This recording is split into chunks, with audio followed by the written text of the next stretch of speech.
We follow the very latest from yet another mass shooting in the United States.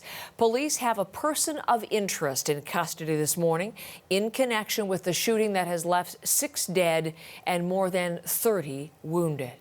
The person of interest is now being taken to the Highland Park Police Department, where we're going to begin the next phase of the investigation and speak with this person to make sure or see if in fact he is connected to this incident.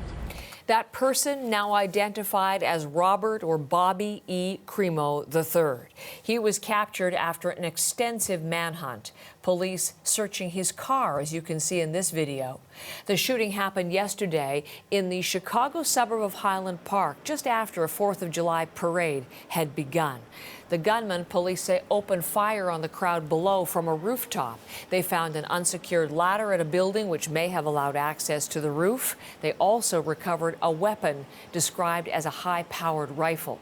According to police, the shooting was random, but it has been devastating. Again, 6 dead and about 30 injured this morning.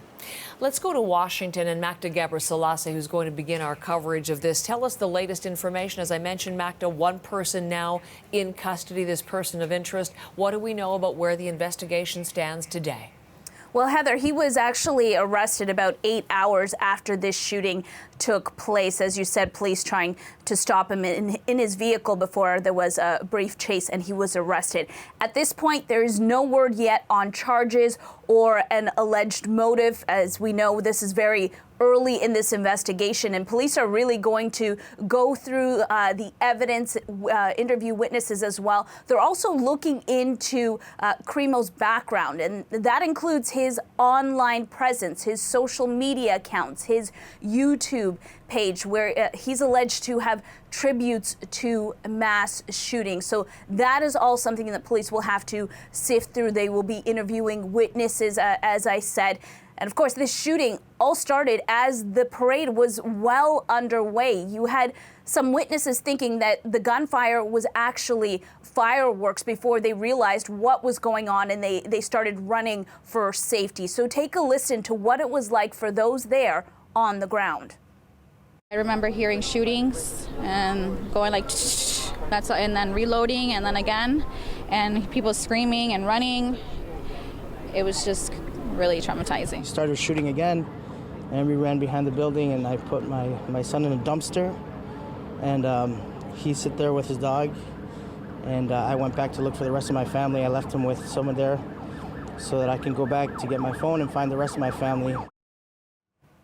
Now, it's likely as the day goes on, we'll get more information from the authorities and others on the investigation looking into Crimo and what else police are looking into.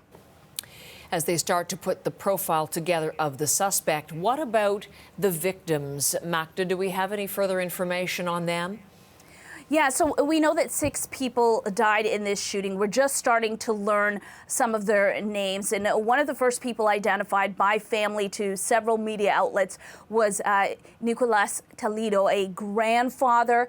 He was someone that was just visiting his family when this happened. And his family members say that he didn't actually want to go to the parade, but they didn't want to leave him home alone. Then there's Jackie Sunheim, a preschool teacher, in a statement from her synagogue identifying her as one of the victims. She was described as being kind and warm. So as the day goes on, likely we're going to hear more about some of the victims, more of them possibly being identified.